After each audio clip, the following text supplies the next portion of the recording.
UndergroundHipHopBlog.com exclusive. What up, what up? This is Pawz One representing UndergroundHipHopBlog.com. I'm right here with my man Winston Anthony. He just rocked the stage right now. He's actually from New Zealand, so he traveled his way out here to be at the I.E.S 2012. So he came all the way out here to rock this. He just got off the stage right now. I got to ask you a question as a performer myself. Can you describe that feeling, how it is to, like, before the show, and then you jump on stage and you kill it? Like, right now, you know, you're still sweating a little bit. Like, describe that feeling for the people. Honestly speaking, it was dope. Like, being from New Zealand, like, doing a gig in America is a big thing. Like, I mean, it was huge, and I loved it. I love California. I love the American crowd, and it was dope to see everyone rocking out, everyone screaming, you know, and the adrenaline was just pumping, still is. So it's that adrenaline rush that you get, and there's always a little bit of anxiety, like, right before the show. So being at the I.E.S, like, when did you see and get familiar with I.E.S, and what was the deciding factor that was like, you know what, I have to be there? All right, so what happened with I.E.S was that I had applied on it through Reverb Nation probably in about January, and it wasn't actually until about May, end of May, that they actually hit me back and was like, yo, we like your stuff. We would love to see you. You're invited. You got a spot. All you got to do is get there. And I was like, wow. And they were like, you got 10 days to decide. So I was like, shit. I was like, what, 2 months to save the money? I was like, can I do that? So I was just like, I worked out the numbers and all that, and I decided, what the fuck, I got nothing to lose. Like, this is huge for me, so I'm doing it. Whether I'm gonna get the money. It's not a question of can I, it's when I get the money. I got to get it. And it's that determination right there that brings independent artists to stuff like this, the I.E.S Summit. So you're out here. Have you had a chance to check out some of the panels? Yes, I have. I've been checking out panels since, when did this thing start? Wednesday. And it's crazy. I mean, we're learning a lot. And the good thing about me as well is that when I go back to New Zealand, there's only one other person in New Zealand that has the contacts that I've gotten at this summit. And that person in New Zealand runs the scene. So for me, it's like, I'm going to go back and I'm going to run the scene. It's my scene now. I'm taking over. Independent artists taking over. That's what's up.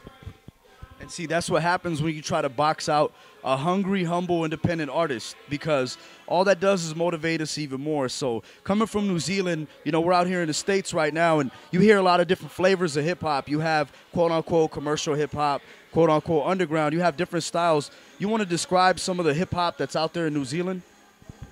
All right, New Zealand is a very underground hip-hop run country. We do like to keep it real. New Zealand hip hop is, I don't know what name to describe it under, but it's real laxed. It's like a lot of the artists, like for example Chill Street, Homebrew, who are blowing up right now, they just rap about what they grew up with, like back to the fundamentals. None of this money, drugs, and all that. It's just straight back to the fundamentals. I mean, they still rap about drugs because they do weed and all that, but you know, it's not commercial hip-hop, quote-unquote. So you're saying that it's more underground, more conscious. So has that what role has that played in your writing and your performing and things like that, your whole entire subject matter and your approach to hip-hop? It's made me a more conscious rapper. I mean, for example, in my intro track out there, I don't even know if you heard it, but one of the lines was racks on racks on racks ain't the subject matter of my raps. Because it's not, and that's what I'm trying to do. I'm trying to, through my music, I'm trying to change the game. I'm trying to bring it back to what it should be. I'm trying to bring it back to real hip hop. None of this repetitive stuff that we keep hearing, because that's strictly what it is, repetitive crap that we keep hearing, and that's what I'm trying to do. I mean, we hear it in New Zealand. I mean, that's what's pissing me off even more.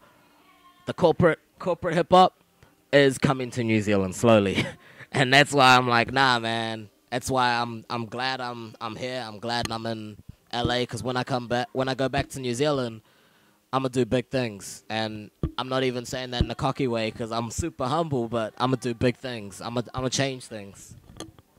So you're going to be on a forefront that's pretty much stopping the corporate takeover of hip-hop in New Zealand. Because out here in the U.S., I mean, it's to the degree where, You know, you got McDonald's using hip hop. You got, you know, Tide commercials with hip hop, whatever the case may be. So all these people have taken all the elements of hip hop and kind of like, in a way, used them against us. Have you ever practiced any other element of hip hop? You ever try to b-boy or anything like that? I did used to b-boy back in the day, you know. I even got into my graffiti a little bit and all that. So, you know, I've tried to practice the elements of hip-hop.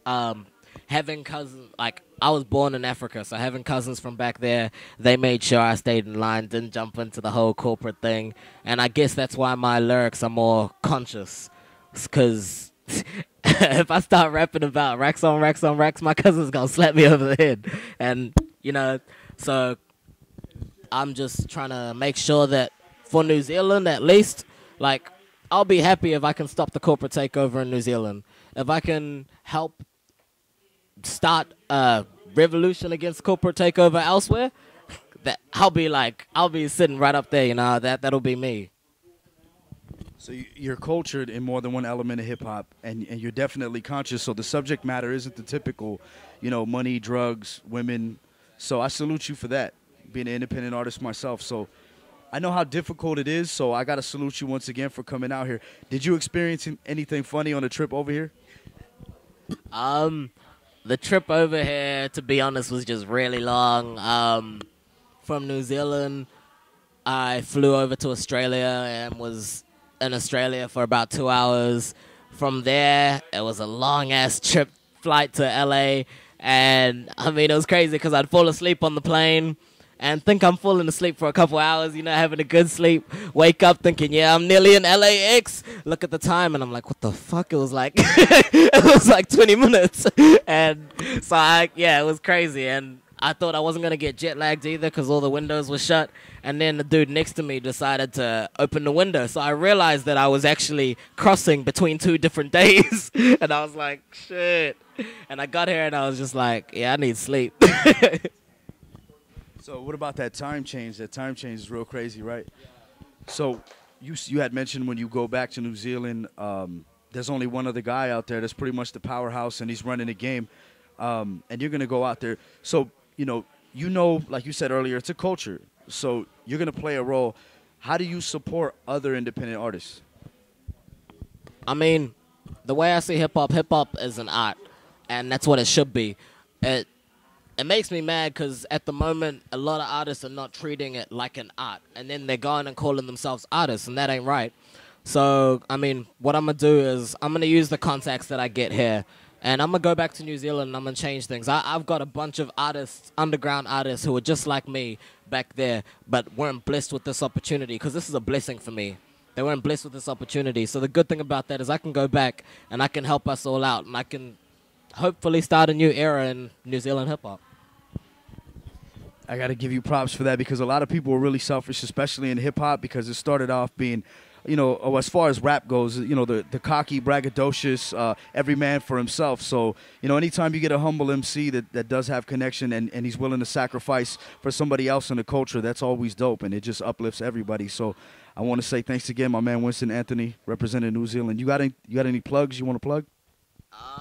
I want to do a quick shout-out to my boys Chill Street back in New Zealand, my boy Francis Linzel, who else out there? My girl Alice, she's a singer out there, dope-ass singer. My boy Tony Douglas shoots all my music videos. Who else out there? My boy Sly made the beat for my first track, which was Attention. Dope-ass. Those dudes are sick. Sly and Tony Douglas jumping on CTFD. At the moment, currently working with Bauer and Flostradamus as well. So, I mean, they're doing big things. Shout out to Underground Hip Hop Blog for having me. Like, this is a huge honor. You have no idea. And shout out to everybody who's going to see me on my TV interview when I get back to New Zealand. Because, yeah, we're going to do it big. Winston Anthony. Remember the name. It is WinstonAnthonyMusic.com. On Facebook, /Winston Anthony Music. On Twitter, hit me up, Winston_Anthony. And on my website, WinstonAnthonyMusic.com, you can even find all the links to my Facebook, my Twitter, my YouTube. My YouTube is Winston Anthony TV. So that's YouTube /Winston Anthony TV. And also, I've got on my Tumblr, what I call my rhyme book. So when I release a video, to make sure you guys can rap along, I chuck it on my Tumblr, the video and then the lyrics, so you guys can rap along. You guys can know what I'm talking about in case you miss a couple lines, because that's what's happening in hip hop these days. People listening to the beat, missing some lines, but I don't want you to miss any lines. So you guys go on that. You guys learn my lyrics. UndergroundHipHopBlog.com. Pawz One, my man Winston Anthony. I.E.S. Peace. UndergroundHipHopBlog.com exclusive.